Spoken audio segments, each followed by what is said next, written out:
আমাকে কমেন্ট করে জানাও। দেখো দুটো চোখের মধ্যে ডিফারেন্স বুঝতেই পারছো কতটা আলাদা। তারপরে যে হোয়াইট পাউডারটা ছিল বাকিটা ওটা ভালো করে ঝেড়ে দিচ্ছি।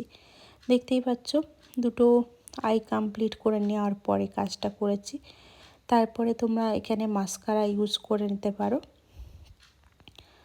দেখতেই পাচ্ছ আইয়ের মোটামুটি কাজ কমপ্লিট হয়ে গেছে। তারপরে আমার তো দেখতেই পেলে জ লাইন, আমার ডাবল চিন আছে যেহেতু, খাবার ছাড়া তো আমি আর কিছু দেখতে পাই না, সেই জন্য আমার হেলদিও আমি, সেই জন্য জ লাইনটা করতে হচ্ছে ডাবল চিনের জন্য। জ লাইনে ভালো করে কি বলবো, ভালো করে কন্ট্রোল করে নিচ্ছি।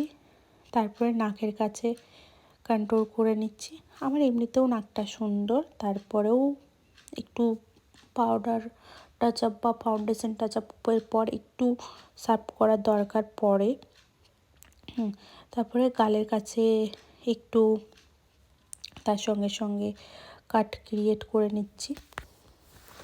দেখতেই পাচ্ছ আমার সেই রকম গালে দরকার পড়ে না বলতে গেলে, বিশেষ করে আমার ডাবল চিন আছে সেইখানেই দরকার পড়ে। তারপরে একটু করে ব্লাশার লাগিয়ে নিচ্ছি। দেখতেই পাচ্ছ একটু না, ব্লাশারটা আমি বেশ ভরে ভরেই লাগাই, কারণ যে টাইমে আমার বিয়েবাড়ি আছে, অনেক লেটে আমি বিয়েবাড়ি গেছিলাম। এই মেকআপটা করেছিলাম প্রায় 12টা 1টার দিকে, আর আমার বিয়েবাড়ি গেছিলাম আমি প্রায় রাত 8টায়, কারণ এরপরে আমার আরও মেকআপের কাজ ছিল, সেই জন্য আগে থেকেই আমি নিজে রেডি হয়ে গেছিলাম। এই দেখো এই লাস্ট মোটামুটি কমপ্লিট হয়ে যাওয়ার পর ফিক্সারটা একটু দিয়ে দিলাম ফেসের মধ্যে। এর সঙ্গে সঙ্গে আমার হেয়ারের কাজও দেখো স্টার্ট হয়ে গেছে। আমি চুলটা স্ট্রেট করছিলাম, অনেক দিন স্ট্রেট করিনি, তো আমি ভাবলাম একটু স্ট্রেট করাই যাক। তার সঙ্গে সঙ্গে হেয়ারের কাজ চলছে একদিকে, আর একদিকে আমি হাইলাইটার, দেখতেই পাচ্ছ সুন্দর করে আমি হাইলাইটার লাগিয়ে নিচ্ছি। হাইলাইটারটাও একটু ভরে ভরেই লাগাই, না ছাড়া গ্লোটা কোথা থেকে পাবো।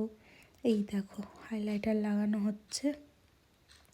কীরকম লাগছে মেকআপটা বলো সবাই, আর পুরো লুকটা দেখার জন্য ওয়েট করো।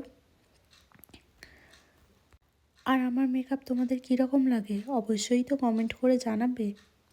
কেউ তো কমেন্ট করে জানাচ্ছই না কীরকম লাগছে, তাহলে আমি কি করে দিই বলো তো আপডেট। ভালো না লাগলেও জানো, আর ভালো লাগলে অবশ্যই জানো। এই দেখো আমার হেয়ারের কাজও স্টার্ট হয়ে গেছে। আর ফুল ভিডিও দেখার জন্য সবাইকে থ্যাংক ইউ।